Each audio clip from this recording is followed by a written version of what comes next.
puncak kebahagiaan seorang muslim, coba direnungi ini ya. Puncak kebahagiaan seorang muslim adalah imannya tentang adanya akhirat. Tanamkan baik-baik dalam hati itu, kalau kita punya kehidupan akhirat, bukan di sini. Dunia ini cuma lewat. Terlalu banyak orang sebelum kita Bapak Ibu sekalian, yang lebih cantik, yang lebih gagah, yang lebih kaya, yang lebih segala-galanya. Tapi kalau kita lewat di kuburan yang merupakan batu nisan dan tanah yang kalau kita lihat yang masih hidup ini, di dalamnya ada orang-orang itu.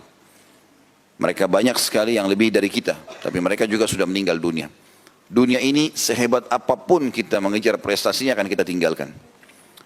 Nanti kalau kita meninggal, semua cuma jadi kenangan. Dan itu di hari-hari pertama saja.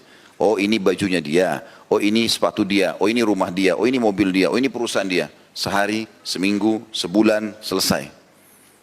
Semua akan ditutup. Orang akan lupakan. Dikenang sesekali, setahun sekali.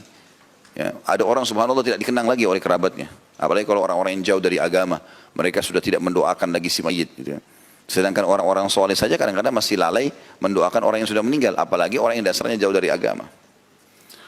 Maka ini fakta-fakta lapangan yang sudah real, yang sudah bisa kita lihat dan sudah dilalui oleh banyak manusia. Miliaran manusia kita sudah meninggal dunia.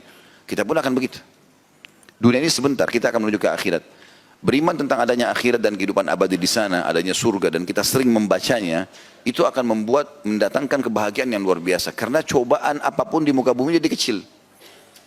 Lumpuhkah, gangguan orang kah? Kalau kita hubungkan sama akhirat, ya sudahlah, saya nggak bisa ambil hak saya dari dia sekarang, saya ambil di akhirat. Kita tahu ada akhirat. Di sini di dunia miskin, di akhirat tidak ada yang miskin. Bahkan mayoritas penghuni surga itu adalah orang-orang miskin.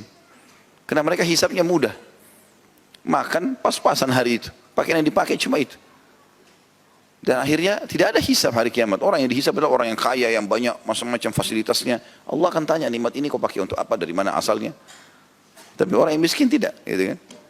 Sampai dalam sebuah hadits Bukhari juga, riwayatkan Imam Bukhari, bahwasanya surga akan mengeluh, bukan mengeluh, akan berbicara pada hari kiamat. Mengatakan, kenapa tidak ada yang masuk ke dalamku kecuali orang-orang miskin. Mayoritasnya orang susah semua. Jadi kalau kita lihat orang-orang susah itu, yang penting dia orang beriman, ahli surga semua. Lalu kemudian, neraka mengatakan, kenapa tidak masuk ke dalamku kecuali orang-orang yang sombong?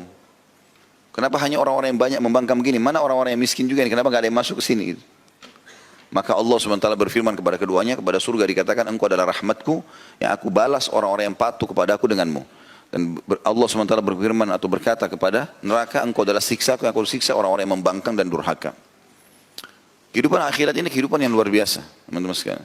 Abadi, tidak lagi penyakit, nggak ada gangguan orang, tidak ada kesusahan apapun. Tidak ada kesusahan. Yang paling ditakuti oleh orang adalah, misal contoh sakit. Kalau ditanya orang, mau sakit nggak? Orang jawab tidak mau. Yang paling pertama dihilangkan di surga nanti adalah tidak ada penyakit. Kata Nabi SAW, orang kalau masuk surga tidak akan beringus, tidak ada penyakit. Kemudian yang paling dikhawatirkan orang setelah itu adalah masa tua. Makanya orang-orang tua biasa karena takut tua, keriputnya pun dioperasi. Ya. Cari jalan supaya tetap muda. Mau bungkuk ditegakkan, cari jalan supaya tidak kelihatan tua. Rambut sudah putih disemir semuanya. Ya. Orang takut menghadapi masa tua. Di surga tidak ada masa tua. Kata Nabi SAW, orang yang masuk surga tidak akan habis masa mudanya. Yang dikhawatirkan orang kalau pakai baju baru, rusak bajunya. Berubah warnanya. Kata Nabi SAW, orang ahli surga tidak akan berubah warna bajunya. Semua yang kita tidak inginkan. Dan yang paling dikhawatirkan puncaknya adalah orang takut mati. Kata Nabi SAW, mereka tidak akan pernah mati lagi selamanya. Hidup selamanya. Dan ini teman-teman hanya sekedar selama di dunia menikmati apa yang Allah perintahkan. Syariat. Saya sudah sering bilang ini.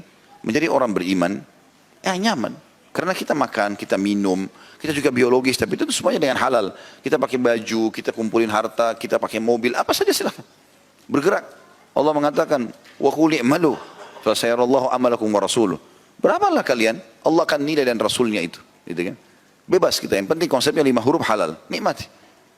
Sebagaimana orang kafir menikmati, tapi mereka tidak kenal namanya konsep halal. Tidak terkontrol gitu. Kalau orang beriman teman-teman dan beramal soleh ini tidak bisa makan, tidak bisa minum, tidak bisa tidur, nggak bisa apalah, semua tertahan. Orang kafir semuanya bahagia, enak misalnya. Mungkin wajar orang tidak menjadi orang beriman. Tapi kita di dunia ini nyaman. Makin dekat dengan Allah, makin sehat badannya, ya, makin kuat pandangan matanya, makin banyak rezekinya. Coba praktikin sederhana.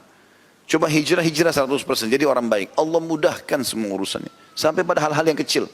Ya, sampai hal kecil, apa saja, kita baru ngomong, pengen ini ya, tiba-tiba ada yang kasih, Allah kasih. Seringkali begitu kita lalui kan, kadang-kadang pengen makan ini ya, tiba-tiba ada makanan tersebut. Loh, subhanallah, baru bicara sudah dikasih sama Allah. Makin dekat dengan Allah, makin dimudahkan. Di dunia kita bahagia, di akhirat kita lebih bahagia lagi.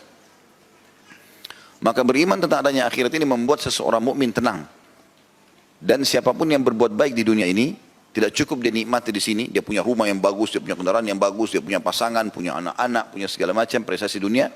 Plus lagi yang terbaik yang dia kerjakan di dunia ini, Allah nilai, Allah kasih juga nanti yang terbaik di akhirat sana. Menjadi balasan buat dia.